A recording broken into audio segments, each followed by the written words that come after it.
Welcome back. If you're in the market for an electric vehicle, you may want to take into account where you live. A new study outlines the best and worst states for driving an electric vehicle based on the available number of charging stations. Now, Vermont tops the list for easiest state to charge an electric car with an average of 485 stations per million people. That's according to Forbes Advisor. The Green Mountain State is followed by Washington, D.C., California, Massachusetts, and Colorado. Louisiana leads the list of hardest states to charge an EV with about 30 stations per million. It's followed by Mississippi, Alabama, Indiana, and Kentucky. The Southeast, not a good place for an EV, Brad. Ooh. Well, with gas prices at high levels, new research shows more and more drivers are considering going electric. We're getting into an exclusive look at CarGurus' 2022 Electric Vehicle Insight Report, highlighting some of today's top car buying trends. And joining us now, we've got Madison Edwards, CarGuru, Director of Consumer Insights, as well as Yahoo Finance's Senior Autos Reporter, Pras Subramanian. Great to have you both here with us today. First and foremost, we got to think about the delta that's taking place between the first report when this started back in 2018 and now. What are some of the biggest differences that you're seeing?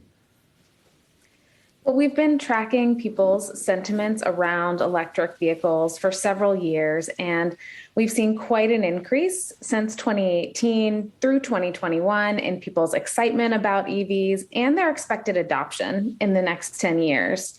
We actually saw a slight moderation in that trend in February of this year when we did our annual study one more time. But we decided to keep trending over the course of the next several months as we saw what was happening with gas prices. So then as gas prices were increasing in March and moderating a bit from their highs in March to April, we saw that people's expectation to own in the next 10 years started increasing once again. Hey, Madison, Pras here. Are you a little surprised that that 5 to 10 year horizon is still kind of low? I think 5 years is 40% people are looking to buy an EV, and then 10 years down the line, it's only 60%. I thought it'd be more than that. Yeah, I think, consumers know that EVs are the future. However, they are not sure that they're worth the high costs today. So you guys just talked about charging range and charging availability by state. Those are major barriers to adoption, in addition to cost parity with internal combustion vehicles. And a lot of smart shoppers know that EVs are quite expensive today, even despite that fuel independence. So turning to gas prices, last year when I saw your guys' survey on this, I was quite surprised by that percentage of people that would consider an EV and gas prices were $5 a gallon, which is 56%, and then $6 a gallon would have been 71%. But this year, those numbers came down dramatically. $5 a gallon was 27% of people would consider an EV, and then $6 was only 47%, which I thought was quite low. And I'm trying to understand why that happened when we saw how bad gas prices were earlier this year. Yeah, well, you did the hard part for me in describing all of the data, so thank you for that. But what I would say is that the $5 a gallon became a much more realistic possibility to consumers when they were seeing gas at already over $4 a gallon. And that makes it much different to think about, would I go right now and buy an electric vehicle if gas was $1 higher than it is today? So I think we just saw that the bar became a little bit higher for what gas prices would need to be to cause people to go out and buy an EV today. However, we do see that once you get to $8, $10 a gallon, you get to really high adoption levels, around 90%. And that was true both this year and last year. Well, I guess the interesting thing about this, too, is that you're not necessarily always just going out and buying an EV. You're often going out and placing a deposit on an EV that may get to your driveway months later, as Pras has brought this up multiple times before. How might that kind of bring down the number of people that are looking at it and opting out but going into maybe a hybrid or sticking with a combustion engine vehicle? And I guess on the other side, the better question is how might that tick up the actual sales of EVs in that instance? Yeah, we do see that in addition to changing people's, perceptions or plans to buy an EV, we see that people are looking for more fuel efficient vehicles today. So, and they're trying to drive differently today. They're doing things like placing more orders online instead of going to the store in person. So there's lots of ways that people can respond to higher gas prices. You asked about the ability to kind of order and then finally get your electric vehicle. And I will say that we see much higher consumer interest in new EVs versus used, but the used vehicles are out there too. On our site, we've seen increased interest in both new and used, but especially for new. So I think that's an alternative for some consumers who are really ready to move to EVs, but don't want to wait to order one. Obviously, the used inventory is restricted by what's been sold before as new and whether those people are getting out of their vehicles today. So there's always an inventory restriction to used.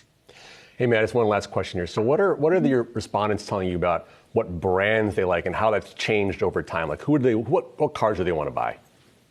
Yeah, clearly Tesla's always top of mind when it comes to electric vehicles. And in every study that we've done, when we ask what brands people would be most likely to consider, Tesla is at the top of the list.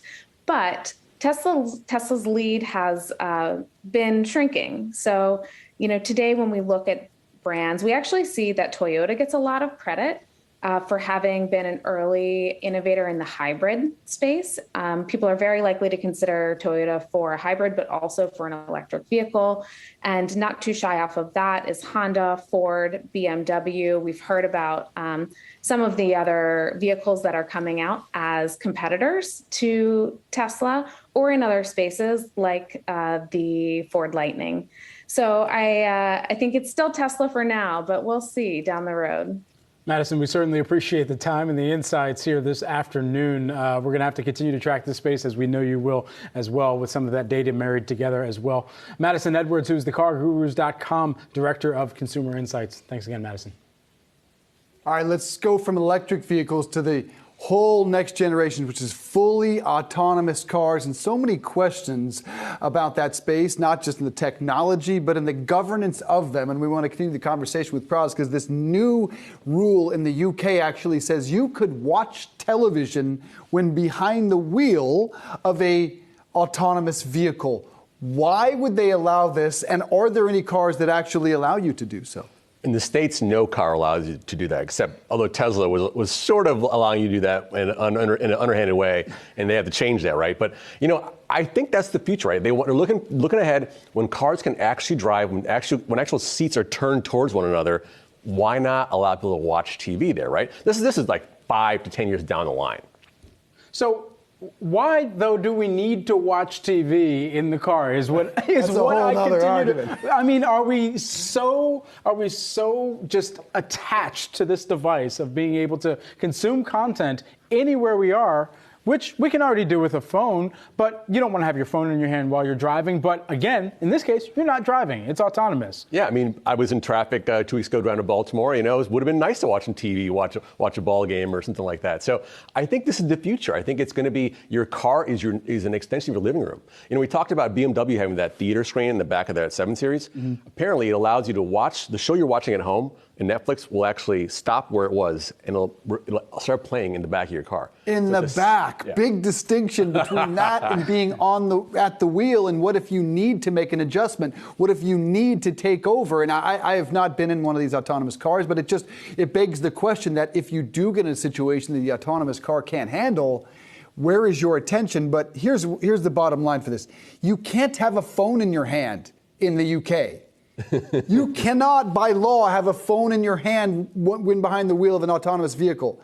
But you can watch television if it's part of the car. Please explain that hypocrisy. Well, when these cars are able to drive by themselves, which are not right now, that would be a nice use case, right? To be able to watch TV. Now, I agree with you right now. Phones, no good when the cars can't drive themselves, right? But in that future, not too distant, hopefully, it's your living room, man. Going to watch what you want to watch. It is a scary future, man. I don't know if I want to be on the roads with everybody watching Bridgerton while they're heading down Fifth Avenue, man.